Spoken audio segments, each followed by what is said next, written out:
আসসালামু আলাইকুম রহমতুল্লাহি ওবরকাতু। টেকনিক্যাল সোহাগ ইউটিউব চ্যানেলে আপনাদের সবাইকে স্বাগতম। আমরা অনেকে আইফোন ইউজ করি, বাট আইফোন ইউজ করার ক্ষেত্রে আমরা কিন্তু অনেক কিছু জানি না, যার কারণে আমরা আইফোন ইউজ করতে চাচ্ছি না। আইফোন অনেকে কঠিন মনে করে। যে কন্ট্রোল সেন্টার আছে, এই যেখান থেকে আমরা যদি সেটিংসে চলে যাই, সেটিংসে যাওয়ার পরে এই যেখান থেকে কন্ট্রোল সেন্টার, এই যে কন্ট্রোল সেন্টারের কাজটা কি সেটা আমি আপনাদের আজকে শিখিয়ে দেবো।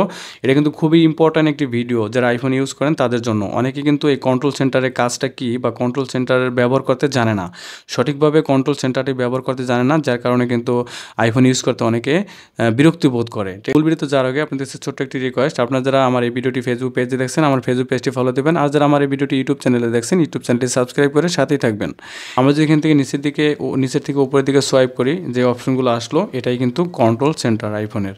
তো এখানে আমরা কিছু শর্টকাট হিসাবে এখানে অ্যাড করে রাখতে চাই। Plane mode, data, wifi, Bluetooth, music, তারপর এখান থেকে রোটেট, আর এখানে নাইট সেফটি, আর এখান থেকে আপনার ব্রাইটনেস কমানো বাড়ানো যে অপশন এটা আছে, আর এখানে আছে ভলিউমের কমানো বাড়ানো। ঠিক আছে, এখন এখানে আমরা কিছু অ্যাড করতে চাই। এই কন্ট্রোল সেন্টারে আমরা কিছু অ্যাড করতে চাই, আমাদের শর্টকাট হিসেবে খুবই কাজে দেবে। তো সেটা কীভাবে কাস্টমাইজ করবেন চলুন সেটা আমি এখন দেখিয়ে দিচ্ছি।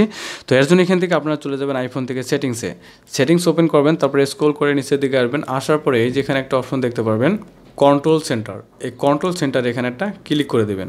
এখানে ক্লিক করার পরে দেখতে পারবেন যে উপরের দিকে আমার এই যে অ্যাক্সেস উইথিন অ্যাপস, এখানে কিন্তু আমার অন করা আছে। এটা অন থাকার কারণ কি জানেন? এই যে আমরা যেমন এই যে আমরা কোনো অ্যাপস অ্যাক্সেস করি বা এখান থেকে যদি আমরা অ্যাপ স্টোরে চলে যাই, সেক্ষেত্রে আমরা যদি এখান থেকে কন্ট্রোল সেন্টারটা দেখতে চাই বা কন্ট্রোল সেন্টারে কাজ করতে চাই, নিচের থেকে উপরের দিকে সোয়াইপ করি, তাহলে দেখতে পাচ্ছেন এই যে কন্ট্রোল সেন্টারটা কিন্তু এখানে চলে আসছে।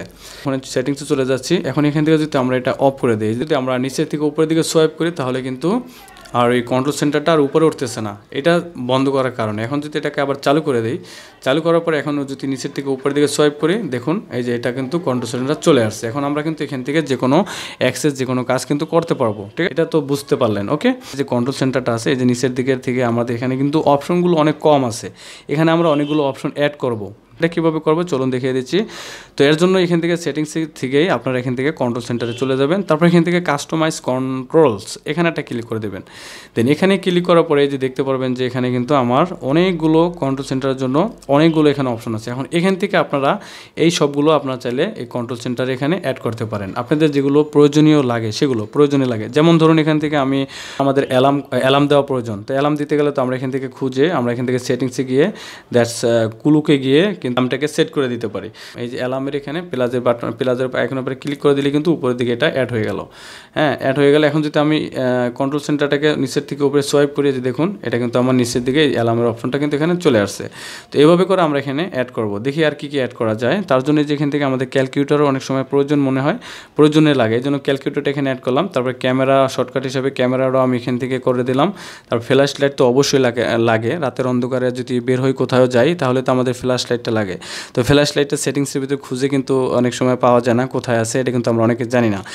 তো এর জন্য আপনারা অবশ্যই ফ্ল্যাশ লাইটটা কিন্তু এই কন্ট্রোল সেন্টারে এখানে অ্যাড করে রাখতে পারেন। তো এখান থেকে আপনার প্লাসের পরে ক্লিক করলেই অ্যাড হয়ে যাবে। ঠিক আছে, তারপরে এখান থেকে আরও অনেকগুলো অপশন আছে। এখান থেকে আপনার লো পাওয়ার মোড, আপনার যেটা প্রয়োজন সেটাই করতে পারেন। চাইলে আপনার এখান থেকে সবগুলো দিয়ে রাখতে পারেন। এই যে আরেকটা অপশন আছে এখানে স্ক্রিন রেকর্ডার, আপনার চাইলে স্ক্রিন রেকর্ডারটা এখানে রাখতে পারেন। স্ক্রিন রেকর্ডারটা তো অনেক সময় প্রয়োজন হয়, আমি এটা রেখে দিলাম। তারপরে এই যেখানে আরেকটা আছে ভয়েস মেমোস, মানে আপনি যদি কোনো সময় ভয়েস রেকর্ড করতে চান সেক্ষেত্রে কিন্তু এটাও আপনার এই কন্ট্রোল সেন্টার ওখানে অ্যাড করে দিতে পারবেন। তো আমি ভয়েস মেমোস এটাও রেখে দিলাম। তারপর এখান থেকে আর কি করা যায়, এই যে যেমন স্টপ ওয়াচ, এটা কিন্তু আপনারা রাখতে পারেন। এটা অনেক সময় কাজে দেয়। ধরুন আপনি কোথাও গেলেন বা আপনি দৌড়াইলেন, আপনি যদি এক জায়গা থেকে আরেক জায়গায় যান, দৌড়ে যেতে চান, যে ওখানে কত মিনিটের মধ্যে পৌঁছতে চান, সেক্ষেত্রে আপনার স্টপ ওয়াচটাও কিন্তু ওখানে রাখতে পারেন। যেমন আমি এখানে রেখে দিলাম ক্লিক করে প্লাসের পরে। তারপর আর যা আছে এখান থেকে চাইলে আপনারা এই নোটেও রাখতে পারেন। যেগুলো প্রয়োজন আপনারা কিন্তু এখান থেকে এইগুলোই অ্যাক্সেস নিতে পারবেন। আমি যদি এখান থেকে ব্যাকে চলে যাই, ব্যাকে যাওয়ার পরে এখন যদি আমি কন্ট্রোল সেন্টারটা উপরের দিকে সোয়াইপ করে, দেখুন কত অপশন এখানে চলে আসছে। দেখছেন এখান থেকে নিচের থেকে উপরের দিকে সোয়াইপ করবেন, সোয়াইপ করার পরে কিন্তু এই যে ক্যামেরা অপশন এখানে চলে আসছে। ক্যামেরাতে ক্লিক করলে কিন্তু আপনি ক্যামেরাটা ওপেন হয়ে যাবে। দেন ক্যামেরাটা ওপেন হয়ে যাওয়ার পরে কিন্তু আপনি এখান থেকে ছবি তুলতে পারবেন। টসে যদি ক্লিক করেন তাহলে দেখুন ফ্ল্যাশটা কিন্তু জ্বলতেছে, ঠিক আছে। আপনার আলাদাভাবে টস কোথাও থেকে খুঁজে বের করা লাগবে না। অবশ্যই টসটা কিন্তু সেটিংসের ভিতরে খুঁজে কিন্তু পাবেন না, জাস্ট এখানেই কিন্তু কন্ট্রোল সেন্টারের মধ্যে টসটা থাকবে। তারপর এখান থেকে স্ক্রিন রেকর্ড আছে, এই যে স্ক্রিন রেকর্ডটা অন করে দিলে কিন্তু এখান থেকে স্ক্রিন রেকর্ডটা অন হয়ে যাবে। এই যে ব্যাটারি পাওয়ার মোড, এটা অন করে দিলে কিন্তু এখান থেকে আমাদের অন হয়ে যাবে। তো এইভাবে করে কিন্তু আপনারা কন্ট্রোল সেন্টারটা ব্যবহার করতে পারেন। দেখুন এখান থেকে চান যদি আপনারা আমি এতগুলো রাখবো না, আমি কয়েকটা বন্ধ করতে চাই, এত অপশনগুলো আমার এখানে প্রয়োজন নেই, সেক্ষেত্রে আপনারা এখান থেকে সেটিংসে চলে যাবেন। তারপর এখান থেকে আবার সেমভাবে এখান থেকে কন্ট্রোল সেন্টার ওপেন করে দেবেন, কাস্টমাইজ কন্ট্রোলে ক্লিক করে দেবেন। ঠিক আছে, আপনারা ধরেন এটা প্রয়োজন নেই, নোটের প্রয়োজন নেই, এখানে এই মাইনাসের পরে ক্লিক করে রিমুভে ক্লিক করে দেবেন। তারপর এখান থেকে অ্যাক্সেস গাইডে ক্লিক করে আমি এইভাবে করে আপনারা এটা রিমুভ করে দিতে পারেন। এই যে দেখুন রিমুভ করার পরে যে এখন আমার এই কটা আছে, আমার যেগুলো প্রয়োজন সেগুলো আমি এখানে রেখে দিলাম। তো আশা করি এই ভিডিওটি আপনাদের কাছে অনেক হেল্পফুল হবে। ভিডিও দেখে যদি একটু উপকৃত হন তাহলে অবশ্যই ভিডিওটিতে একটি লাইক দেবেন, আর চ্যানেলে নতুন হয়ে থাকলে কিন্তু সাবস্ক্রাইব মাস্ট।